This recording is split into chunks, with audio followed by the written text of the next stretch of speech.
Una vez un siervo de Dios dijo que en la obra del Señor no existe el concepto de llanero solitario. Con esto estaba diciendo que en la obra del Señor tenemos que trabajar juntos, tenemos que trabajar en equipo. Si te fijas en el Nuevo Testamento nunca se ve a nadie trabajando solo. Así debe ser también hoy en día. Pero lo triste es que a veces vemos algo distinto, ¿no?, en las iglesias. Seguramente hay iglesias donde el pastor es quien hace todo. Él limpia la iglesia, prepara los mensajes, oficia la cena del Señor, celebra los bautizos, oficia matrimonios, presenta niños, evangeliza, lidera los ministerios de la iglesia, lleva la contabilidad de la iglesia, hace todo. Y esto me recuerda un poquito a Moisés, cuando su suegro se le acerca y dice: oye, estás cargando con mucho peso sobre tu espalda. Debes formar jueces para que te echen una mano. Con ese ritmo de vida no sería extraño que al cabo de pocos años esté liquidado o liquida a su familia y a la iglesia. No siempre la culpa es del pastor cuando se da esa situación, pero en la mayoría de los casos el culpable sí es el pastor, que se resiste a delegar responsabilidades a otras personas. Eso es lo que hizo Pablo. Delegó responsabilidades. En la iglesia debe imperar el concepto de cuerpo. El cuerpo es uno, pero tiene muchos miembros, y cada miembro del cuerpo cumple su función, y así todo el cuerpo opera en armonía. Imagínate que sería un cuerpo en el cual todos los miembros intentaran hacer lo que hace una mano. Sería un desastre. Imagina su mano tratando de hacer lo que su pie debe hacer. Sería algo ridículo. Entonces, ¿por qué nos parece bien que, por ejemplo, he puesto el ejemplo del pastor, sea el único que hace todo en la iglesia? Dios ha levantado en cada iglesia personas capacitadas para ejecutar ciertos aspectos específicos de la obra.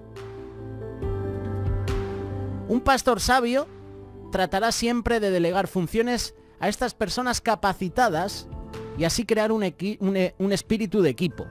El apóstol Pablo nunca trabajó solo. Tú lees las cartas, las epístolas, siempre tenía personas a su alrededor.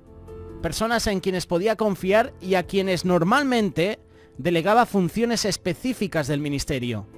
Si no hubiera sido así, el ministerio se hubiera acabado cuando Pablo cayó en la cárcel.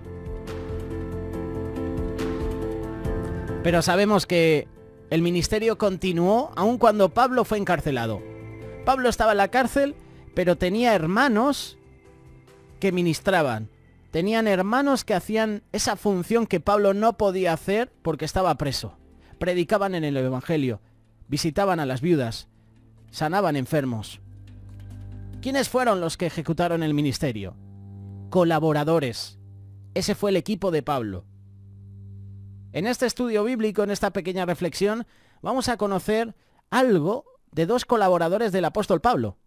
En estos días estamos con los estudios bíblicos, la carta de Colosenses capítulo 4, y ayer leíamos varios versículos y mencionábamos a dos colaboradores de Pablo, Tíquico y Onésimo.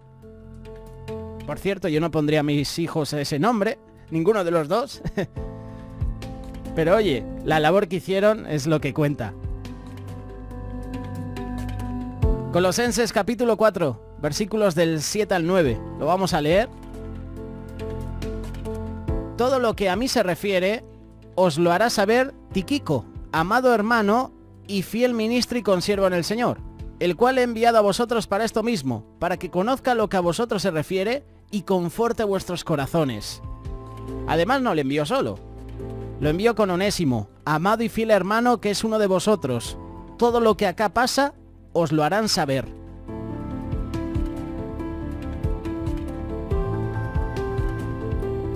Pablo está cerrando ya su carta a los colosenses y en el epílogo, en los capítulos finales, nos deja esta información sobre sus colaboradores, es decir, el equipo que trabajaba junto a él. En esta ocasión, sobre Tíquico y Onésimo. Vamos a empezar por Tíquico. Versículo 7, lo acabamos de leer. Todo lo que a mí se refiere, os lo hará saber Tíquico, amado hermano y fiel ministro y consiervo en el Señor. Yo ya te lo he compartido y nos lo han compartido diferentes pastores que han estado aquí en Radio Solidaria, que un versículo, si está en la Biblia, es porque tiene algo que decirnos. Y eso pasa con este versículo 7 de Colosenses 4. Tenemos 3 descripciones de Tíquico, todas de ellas significativas. Primero, Tíquico era un amado hermano. Interesante que lo primero que vino a la mente de Pablo al hablar de Tíquico es que era un amado hermano.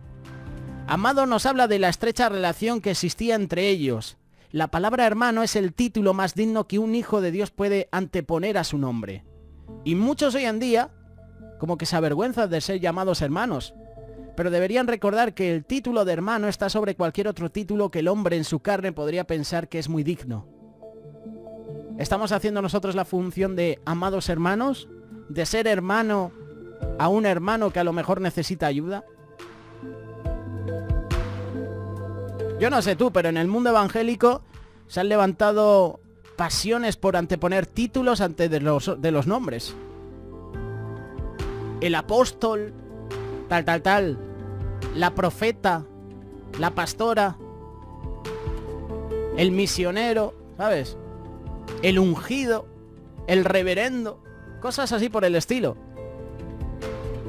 Parece que mientras más sofisticado es el título, mejor hace sentir a la persona, ¿no? Para Pablo era suficiente llamar hermano a Tíquico. Y así debería ser también con nosotros. Luego Pablo dice que Tíquico es un fiel ministro. Y la fidelidad es una cualidad preciosa en una persona. Un gran hombre de Dios ha dicho: muéstrame a un hijo de Dios que sea fiel y tendré delante de mí a una joya. Hombres de Dios, también mujeres que sean fieles, son difíciles de encontrar. Así es, difícil encontrar una joya, pues imagínate, siervos fieles. Tíquico demostró fidelidad como ministro. Y la palabra ministro no es un título. No era un título para agrandar el ego de Tíquico. La palabra griega que se ha traducido como ministro es diácono. Un diácono es alguien que sirve, no alguien que espera ser servido. Y Tíquico se dedicó a servir a Pablo y a las personas. Y lo hizo con fidelidad, lo hizo con entereza, dejando para nosotros este ejemplo a seguir. Tíquico no tenía el oficio de diácono en alguna iglesia, pero eso no le importaba. Con título o sin título, Tíquico estaba dedicado a ser un siervo fiel.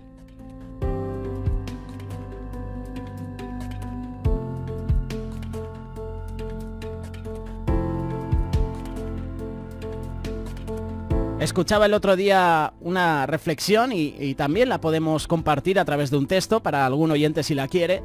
Un creyente se quejaba amargamente ante un pastor porque la iglesia, cada vez que llegaba al templo, encontraba los bancos cubiertos de polvo. El pastor escuchó con paciencia la queja y luego dijo al quejoso: hermano, si nota que los bancos están cubiertos de polvo, ¿por qué no los limpia? El creyente se disgustó y, levantando la voz como para hacer notar su inconformidad con la solicitud del pastor, dijo: ¿qué? ¿Acaso yo soy diácono? Si me nombran diácono, con gusto limpiaré los bancos. Esta persona no entendía que todo creyente tiene la responsabilidad de servir, no solamente los que tienen el oficio de diácono. Gálatas 5:13 nos exhorta con estas palabras: servíos por amor los unos a los otros. Finalmente Pablo dice que Tíquico era un consiervo en el Señor, y esto nos habla más de Pablo que del mismo Tíquico. Pablo veía a Tíquico como alguien que estaba en su mismo nivel. Y a esto se refiere la palabra consiervo. Ambos eran siervos del Señor. Y Pablo era apóstol, pero no se sentía superior por ese título de apóstol. No se sentía tampoco inferior a Tíquico. Esto es una bofetada a los que piensan que porque han sido personas que son hijos de tal, han ido a seminarios bíblicos, a institutos bíblicos, han sido a lo mejor universitarios, se les ha otorgado algún título, son superiores al resto. Hay personas así hoy en día, en la sociedad y tristemente en la iglesia. Cuando de compararse se trata, nosotros los creyentes no debemos compararnos entre nosotros porque siempre resultaremos superiores a otros o inferiores a otros. No me acuerdo quién lo dijo, fue en un retiro David, dijo que siempre va a haber alguien mejor que tú. alguien que haga alguna tarea mejor que tú. Por ejemplo, el fútbol. Me gusta mucho el fútbol, pero siempre va a haber alguien mejor que otro. Ahora mismo mejor que Messi y Cristiano, poquitos, quizás Mbappé o Neymar, pero siempre va a haber alguien mejor, alguien que haga las cosas mejor que tú. Si tú eres bueno haciendo baloncesto, siempre va a haber alguien mejor que tú jugando a baloncesto. No te compares. No te compares, porque al final te vas a creer superior a uno o inferior a otro. Y es mejor que los creyentes nos comparemos con el Señor. Y de esa manera todos vamos a quedar cortos y por tanto en el mismo nivel. Vamos a decir, oye, no le llego ni a la suela de la zapatilla. Es como Juan el Bautista. ¿Tú vienes a mí, Jesús? ¿A que yo te bautice? Yo necesito ser bautizado por ti. No soy digno ni desabrocharte la zapatilla de tu calzado. La correa del calzado. Es mejor que los creyentes no nos comparemos con el Señor. Vamos a leer ahora Colosenses 4:9. En su primera parte dice con Onésimo, amado y fiel hermano que es uno de vosotros. Recordad que hoy estamos hablando de dos personajes porque los menciona Pablo. Si nosotros leemos la carta de Pablo a Filemón, vamos a encontrar que Onésimo era un esclavo de Filemón. Y en cierto momento huyó de su cautividad y llegó a Roma. Allí tuvo un encuentro con el autor de la vida, con el Señor Jesús. Llegó a ser un hijo de Dios y demostró la sinceridad de su fe con su servicio a Pablo. Por esto Pablo dice que Onésimo es amado y fiel hermano. Pero notemos que Pablo también dice que Onésimo era uno de los colosenses. Esto lo dijo porque Onésimo era de Colosas, pero además porque al haber recibido a Cristo como Salvador, Onésimo pasó a formar parte del cuerpo de Cristo, en donde estaban también los creyentes de Colosas. A mí esto me dice algo. Qué hermoso es pensar que entre los creyentes no pertenecemos el uno al otro. Tú y yo nos pertenecemos, sin importar en qué lugar del mundo nos encontremos, dónde hayamos nacido, ni nuestra raza, ni nuestro color de la piel. Si eres chico o chica, da igual. Consideremos en tercer lugar esa tarea de Tíquico y Onésimo. Al igual que estaban juntos, trabajando en el mismo equipo, la tarea de los dos tenía un doble propósito. Primero, informar a los creyentes de Colosas sobre la situación de Pablo. Colosenses 4:7 en su primera parte dice, todo lo que a mí se refiere os lo hará saber Tíquico.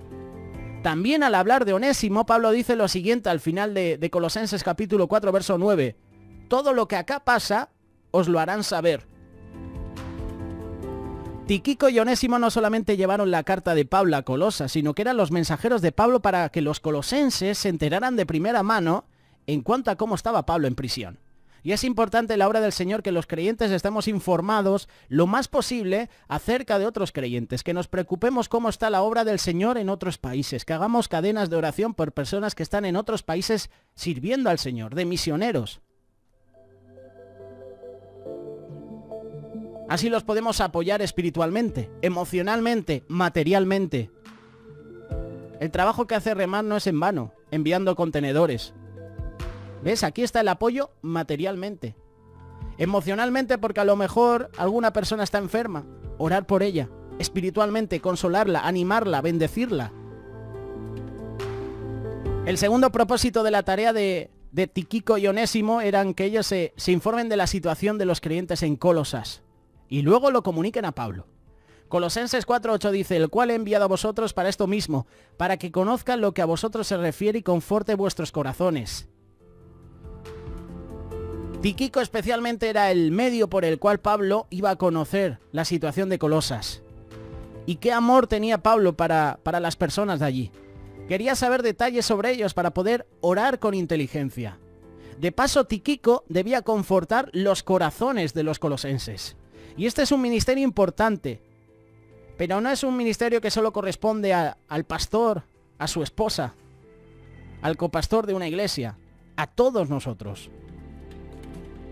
Que cada miembro de una iglesia conforte a otros creyentes por donde quiera que vayan. Aquí vemos entonces cuán importantes fueron Tíquico y Onésimo. Fueron importantes para este ministerio que tenía Pablo. Un ministerio levantado por el Señor, un ministerio para predicar a todos las buenas nuevas. Sin ellos el ministerio se hubiera detenido porque Pablo estaba en prisión y necesitaba colaboradores. Aprendamos a trabajar en equipo, haciendo cada uno aquello para lo cual hemos sido capacitados por el Espíritu Santo. Trabajo en equipo. Tíquico, Onésimo, Pablo y un montón de colaboradores que vamos a mencionar, ¿eh?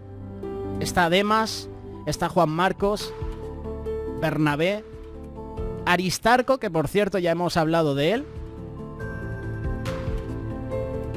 Trabajo en equipo. El lema del Congreso de Remar Internacional este año va a ser comunión. Y comunión también puede estar metido el trabajo junto, la coinonía entre hermanos.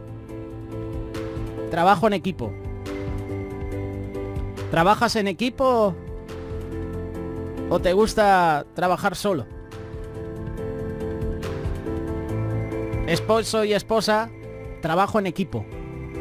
Padres e hijos, trabajo en equipo. Iglesias, trabajo en equipo. Somos uno.